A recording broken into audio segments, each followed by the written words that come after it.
feel like Britney Spears with this. It's pretty cool, isn't it? So if you don't know me, I'm Cathy, or Catherine. If you work with me, I have two identities. I just thought I'd tell you a bit about myself really quickly. So I am Cathy, or Catherine, as I just said. I work for Commission, which our family of churches belong to, and it's West Point season right now, so basically don't expect to have a conversation with me about anything other than West Point, because I'm obsessed. Also, this might turn into a West Point notice, so I'm really sorry, Kevin. And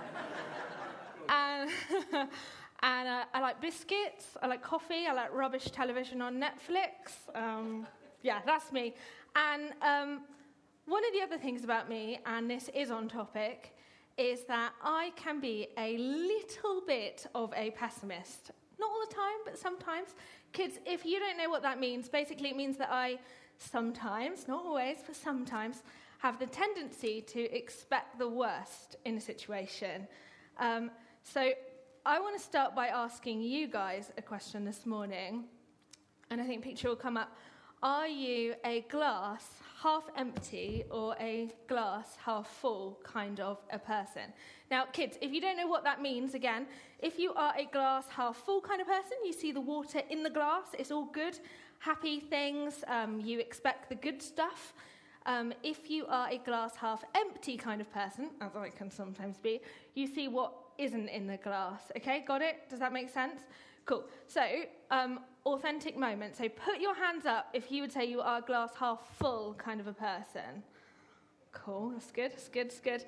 Put your hands up if you would say you are a glass half empty kind of a person. Cool, thank you. Some people are being honest. That's good. Sometimes we're both, aren't we? It kind of depends on how we woke up that morning and whether your cup of coffee was any good or whether it's just a disaster from the moment you woke up. I'm going to be really honest with you. Sometimes I am not only a glass half empty kind of person, I can be the glass is smashed all over the floor and there will probably never be water again. This is all a disaster kind of a person. Because actually sometimes my circumstances have changed how I feel. So I used to be an irritating optimist. I was always seeing the best in every situation.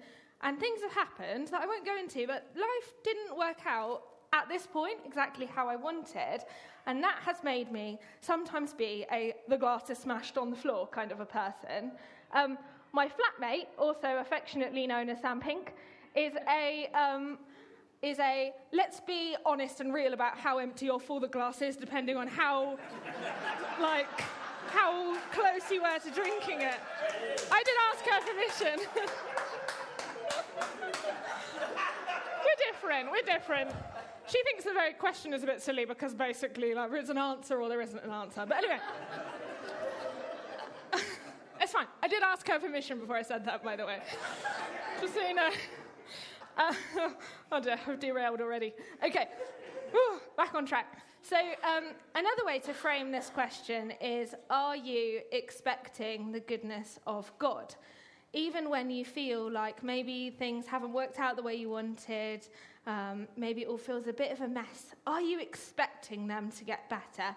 And in other words, again, cue to the link to the verse I'm covering this morning, are you expecting goodness and mercy to follow you all the days of your life?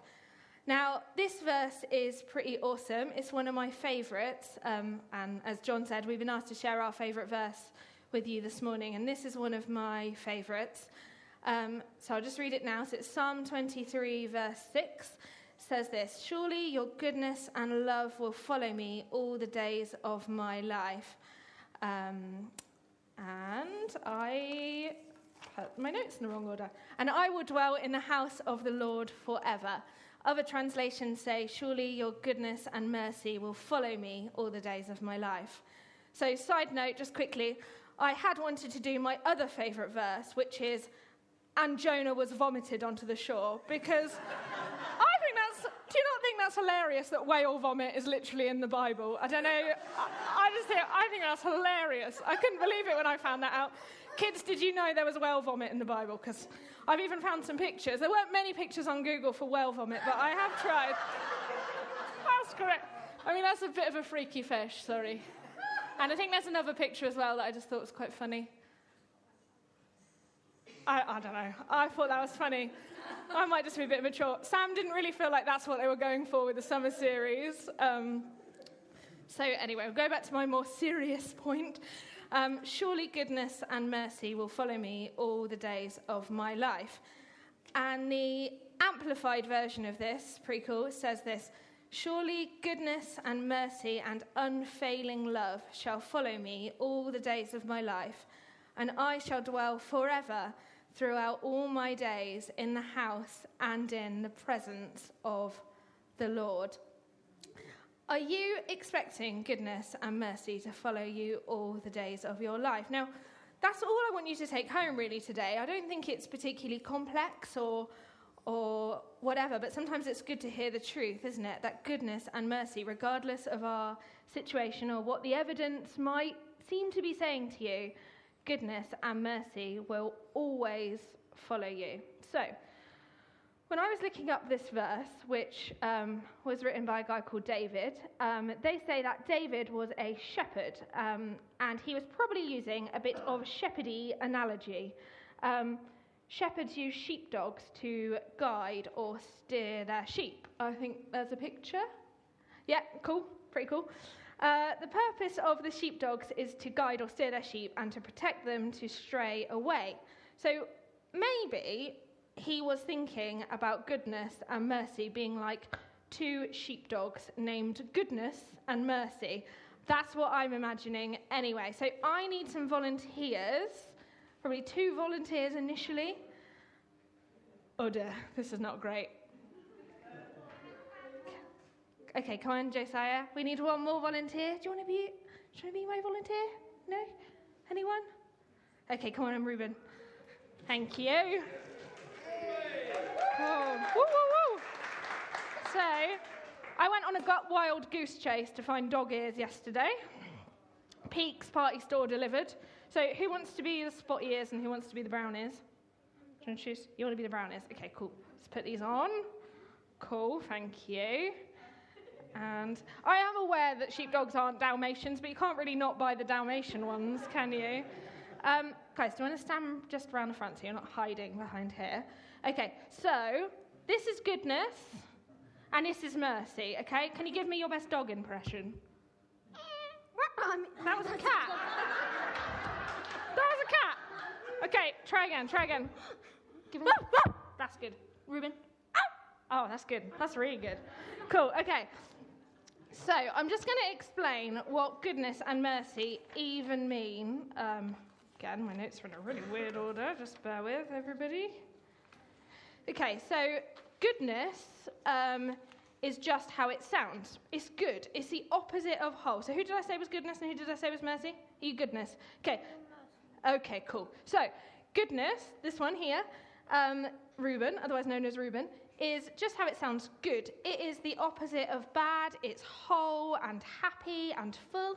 A bit like a custard cream dipped in a nice cup of tea or a bourbon dipped in coffee. So goodness, so you can just stay here. Do you want to stand a bit further forward so people can see you? And then mercy, if you come around here, otherwise known as Josiah. So mercy is a bit more of a funny word, isn't it? I had to look this up quite a few times just to get my head around it properly. So mercy is when you show compassion or forgiveness to someone who has done really wrong things, maybe, who we think deserves a punishment, and it's not giving them the punishment. Does that make sense, goodness and mercy? Cool, right.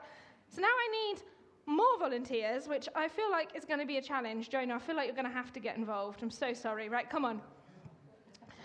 Some of you might recognize these. Do you recognize these? In fact, you've worn these. Okay, cool. They've come back out from the carol service. I knew there was a good purpose for them. Do we want another sheep? Any other Kemps? No? I'm not going to be a sheep. Okay, yeah, Duncan, come on. Okay, cool. Put the sheep here, son. Happy? Okay, cool. So, basically, in this analogy, you can think about yourself as the sheep, okay? So we've got some sheep. You've got them on backwards. Okay. Right, so sheep, you're just going to do a little circle here. Just start walking in a nice little circle. And in goodness and mercy, you're going to follow really closely, okay? And stick with them at all costs, okay? Cool? Great. Oh, all right. Cool, okay, you can stop now, that's fine. Right, yeah, that's cool. Right, you can go and sit down now. Thank you, guys. Yeah, you can keep them on. It's up to you. Ooh. Okay, so that was just a bit of a silly analogy, really, which kind of worked as I was hoping-ish, so that was all right. Cool, so in that analogy, you can imagine that you are the sheep and that goodness and mercy will never leave you and they'll never stop following you. Cool, but there were other characters in the Bible too who met with the goodness and mercy of God when they weren't expecting it and wouldn't necessarily have felt like they even deserved it. So the first one is Zacchaeus. Cool. So I like Zacchaeus for a few reasons, but I can relate to him because he was described as being incredibly short. Now, it's okay, I don't mind being short, it's not a bad thing. But I imagine that if they had cinemas back then, he would also live in constant terror, as I do, as having a tall person sit in front of him. That's how short he was. But the important thing about Zacchaeus was that he was not a good guy. He would not have been considered to be a good guy. He was a tax collector who were the most hated people in that time because basically they would steal, they took what they were supposed to take and an extra as well, and lots of people would have wanted to see Zacchaeus punished for the very bad things that he had done. But instead of being punished, something crazy happened. Something which would have been the last thing that Zacchaeus would have expected. So Jesus was doing his thing at the time, and people had started to know about Jesus. So we're in Jericho, and Jesus was coming through, doing his Jesus-y thing, and crowds had gathered. And as I said, Zacchaeus was really short, so he wasn't going to be able to see. So he climbed a tree, like in the picture, and Jesus stopped what he was doing, noticed Zacchaeus, and said that he wanted to come to his house, which was totally radical, totally not what anyone would have expected. They were quite annoyed about it, actually. But Zacchaeus powerfully encountered both the mercy, so being let off what you deserve, and the goodness of God. Now, he wouldn't have been expecting it. He totally wouldn't have been expecting it. But because he did, it transformed him forever, to the point where he offered to pay back everything he had stolen and give a lot of what he earned to the poor. I want to ask you, are you like Zacchaeus? Are you ready to be surprised by the goodness of God? Because it has the power to totally change us forever. So there were other characters in the Bible too who experienced goodness and mercy when they wouldn't have expected it, like Paul, for example. So Paul wrote a huge chunk of the New Testament. He is probably one of the most famous guys in there, I would say. That's true, isn't it? His job had literally been to stop people becoming followers of Jesus. In fact, sometimes not only would he try and stop them following Jesus, sometimes he would help them be arrested, which would sometimes even lead to them being killed. But one day, when Paul was on his way to do just that, on the road to Damascus, God suddenly radically met with him and transformed him forever. Now, he wouldn't have expected the goodness and mercy of God, but that is exactly what happened. I wonder, are there times in your life when you feel like you have done terrible things, that maybe what you've done is so terrible that God can't possibly have a plan for your life? And yet, I presume, none of you have gone around killing Christians. And God's goodness and mercy will come after you, no matter what your past is. And he has an amazing plan for your life.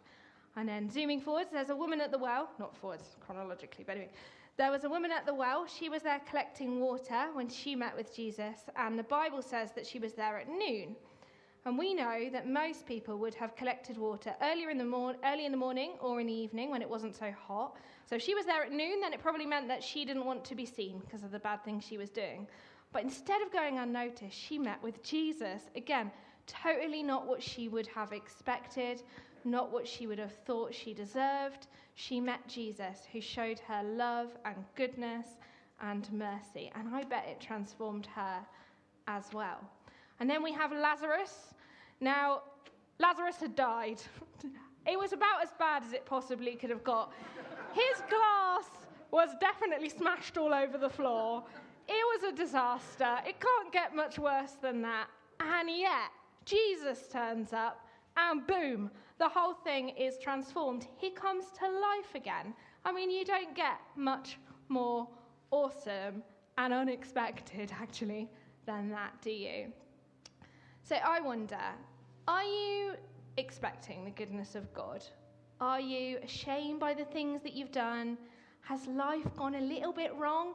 Maybe you've not got into the school you wanted, or your friends, you thought they were going to end up at the same school and they're not, or they've moved on, or everything can just feel a little bit wrong.